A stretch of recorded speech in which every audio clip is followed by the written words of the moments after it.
my maniacs? I'm the Awesome Maniac, and today Shut the fuck up. I'm tired of you interrupting my fucking videos.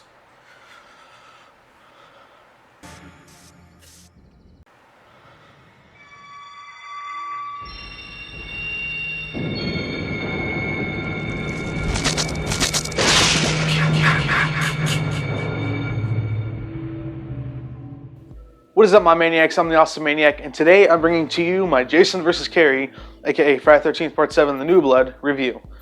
Released on Friday, May 13th, 1988, this movie grossed $19.1 million. It stars Lar Park Lincoln as Tina and Kane Hodder under the mask of Jason for the first of four. The original idea for Friday the 13th Part 7 was to do Friday vs. Jason, but when neither companies wanted to sell the rights to their moneymakers, the deal fell apart. Though the producers still wanted someone to be a worthy adversary to Jason, thus the telekinetic teenager Tina was born. Let's get into the Slaughterfest, starting with the characters. I'm going to start off with the characters saying that this movie has probably some of the most forgettable in the series. Though there are a few who stand out, like obviously there's Tina, there's the dickish, cruel asshole of a man, Dr. Cruz, who constantly reminded me of Bill Baxter, and the aspiring writer Eddie, who had a few chuckle-worthy moments. Objection. Okay, fine. I can take it. I've been rejected by some of the finest science fiction magazines in the continental United States. And let's not forget about one of the bitchiest characters ever put to film in fucking film history, Melissa. One question though, why are the bitchy ones always so hot? Enough of me drooling, let's talk about Nick. Nick could have been cut out of this movie and it wouldn't have been that different. There is absolutely no spark between Nick and Tina. Stop trying to make Nick and Tina happen. It's not gonna happen. Speaking of characters being cut out of a movie, what fucking purpose did those campers serve? The only good thing we got out of that was a sleeping bag kill. But Tina, I like Tina. Her problems felt very real, despite the telekinesis part of it. But one good character doesn't equal all-around great characters, so I'm going to give this a look at rating. Onto the story. The story in this is a little weird, but at least it's barely a story, if you can give that credit for anything. Well, let's start this section off with a little recap. So the movie opens with a recap of the road so far for Jason, and it's been a rough one.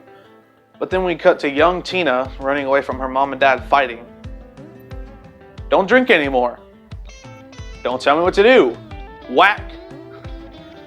So young Tina takes a boat out to the lake and her father chases after her, calling her to come home. She doesn't give a fuck, gives him a Roy stare and brings the deck that he was standing on underneath him, which apparently is supposed to kill him. And for that matter, what the hell was even the cause of his death? Did he get caught on something and drown? Did he get hit so hard in the head with a piece of wood that blunt force trauma killed him? And another thing, how come the authorities never recovered his body? I mean, this isn't like a Jason situation where he wasn't even in the lake when they dragged it. He's still very clearly in the lake because he pops out of it at the end. We don't even have time to digest what the fuck happened with her father because it just goes right into Tina and right into the story. That's another thing with this movie. The flow is very mishandled.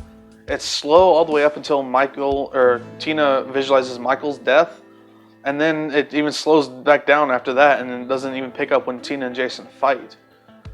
Side note, I do think the telekinesis part of the story was handled very well and believably fits into the Friday lore of an undead Jason coming back from as a fucking zombie. Another thing I don't like about this movie is the music, especially the main theme. It just doesn't do it for me. Also, some of the other music sounds industrial, which does not fit this movie. And then you got the good score, which isn't even used properly. There's moments where Jason is stalking or killing somebody and there's no music playing. It's just very jarring. Because up until this point, Harry Manfredini has conditioned us to think that when the music plays, you know he's there. When there's no music, it just pops out of nowhere. It's just strange. But even with everything I've said so far, the movie is almost wholly redeemed by the Tina versus Jason fight, which is fucking awesome. There's a lot of practical effects used in it, and Kane took a lot of shit when they were filming this. Finally, Jason had someone who was on equal footing as him, and it was awesome. But even that is almost ruined by the fucking ending because it's probably the worst in the series. Tina reanimates her father's corpse, which again should have been just dragged up. and has Jason dragged down below, basically doing what they did in part 6. There's a few ups, a lot of downs, which means I'm going to give this story a Batman and Robin rating, and he's already, yep, there he is. So, moving on to the Jason. Finally, something good I can say about this movie. Kane Hodder as Jason. Kane Hodder brings a lot of anger and pathos to the character, probably amplified by the fact that he had to sit in the makeup chair for hours on end. I think it pissed me off too.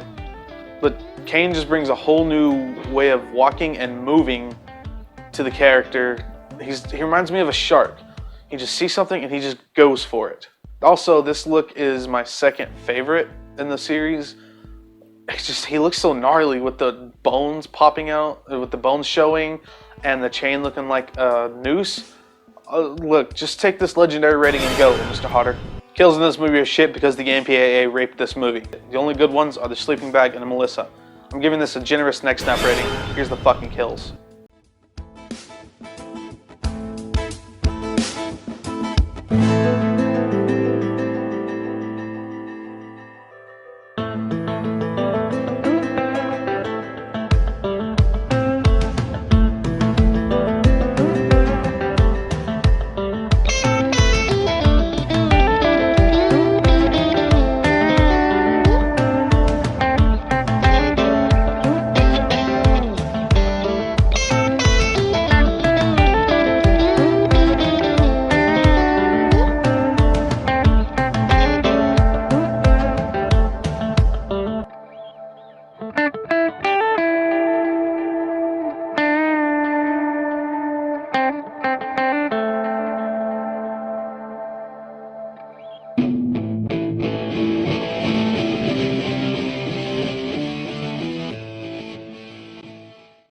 This movie has some good stuff in it, but it's mostly forgettable because of all the bad. Which is unfortunate because when I was little, this was my favorite one. I'm gonna give this a nothing good on rating. Shout out to everyone in the Everything Horror Facebook group. We got some great people running that, and it's a great place to talk about, well, everything horror. Join me next time where I take a big bite out of Jason's Big Apple movie. It's gonna be a good one, folks. Bye-bye.